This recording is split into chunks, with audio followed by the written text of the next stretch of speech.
ঘূর্ণিঝড় রেমালের দাপটে হালিশহরে ক্ষতিগ্রস্ত বাসিন্দাদের ত্রিপল দিলেন রাজা দত্ত।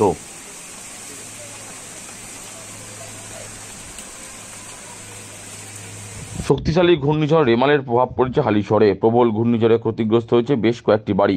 হালিশহর পুরসভা 4 নম্বর ওয়ার্ডের রাধা মাধব চৌধুরী লেন এবং 6 নম্বর ওয়ার্ডের পবনতলা এলাকায় কয়েকটি কাঁচা বাড়ি বিপজ্জনক অবস্থায় রয়েছে। প্রাণের ঝুঁকি নিয়েই অনেকেই বিপজ্জনক কাঁচা বাড়িগুলোতে বসবাস করছেন। ভয় তো লাগবেই, ভয় লাগলে কি করব, এখন তো করার মতন সমর্থন নাই আমার। পুরসভা থেকে যে বাড়ি সেই পাননি? না। কেন? বলছে আমাদের এখানকার দলিল নাই, যেটা দিবে না। কেউ এসেছিল পুরসভা থেকে এই যে অবস্থায় আছেন ঝড়ে? না, কেউ আসে নাই। এই এখনই রাধা দত্ত আসলো। কে আসলো? রাধা দত্ত। কি দিল আপনাকে? আমাকে একটা তাবু দিল। আচ্ছা। রেমালের তাণ্ডবে ক্ষতিগ্রস্ত বাসিন্দাদের হাতে সোমবার ত্রিপল পৌঁছে দিলেন বিদায়ী সাংসদ অর্জুন সিং অনুগামী তথা হালিশহরের প্রাক্তন উপপুরপ্রধান রাজা দত্ত।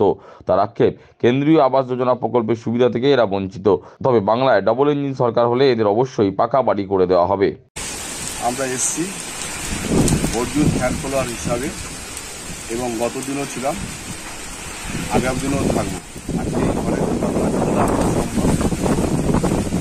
আর এখানে অনেক বাড়িতে আমার ভাবতে লজ্জা হয় যে আমরা যখন পৌরসভায় ছিলাম আমাদের সময় স্যাংশন হয়েছিল 6,996টা বাড়ি।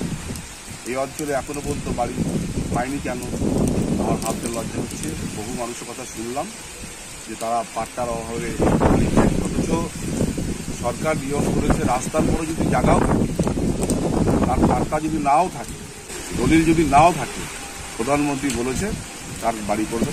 প্রত্যেকটা মানুষ আবাসনের প্রাপ্য এবং তারা বাড়ি পাবে।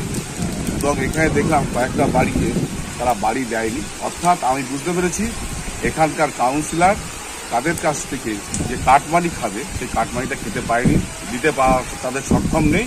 তার জন্য এই গরিবদের ডিপ্রাইভ করা হয়েছে। আপনি যে কটা বাড়িতে দিলেন তার মধ্যে ভয়ঙ্কর পরিস্থিতি, একজন বয়স্ক বয়োদ্ধ মহিলা তার যেভাবে কালকে রাতে ছিল, তো বিপদ ঘটতে পারত। এর জন্য দায়িত্ব তৃণমূল কংগ্রেস।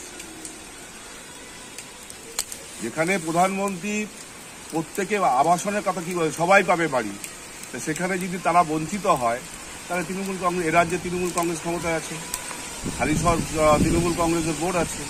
আমরা যখন ছিলাম তখন আমি আগেও বলেছি, এখনও বলছি যে প্রত্যেকের বাড়ি পাওয়ার উপযুক্ত। এই নিয়ে আমার সাথে বহু দ্বন্দ্ব হয়েছে। কল্যাণী পৌরসভা রেলের প্লটে যদি বাড়ি দিতে পারে তাহলে হালিশহরের এই সমস্ত মানুষ দীর্ঘদিন ধরে 39টা কলোনি আছে, অনেকের পাট্টা নেই, দলিল নেই, মালিক নেই। যে সমস্ত সিপিএমের সময় তারা দখল করে বসে আছে বিতর্কিত জমিতে, রেলের জমিতে বাড়ি হয়েছে কল্যাণী পৌরসভা দিয়েছে, তাহলে হয় সেটার মধ্যে দেবে না। সেদিন আমার সাথে বিরাট ঝগড়া হয়েছে পৌরসভা। আজকে ত্রিপল দিলেন? না, আজকে ত্রিপল দেওয়া হলো। আগামী দিন যদি আমরা ক্ষমতায় আসতে পারি নিশ্চয়ই এটা মূল্যায়ন হবে।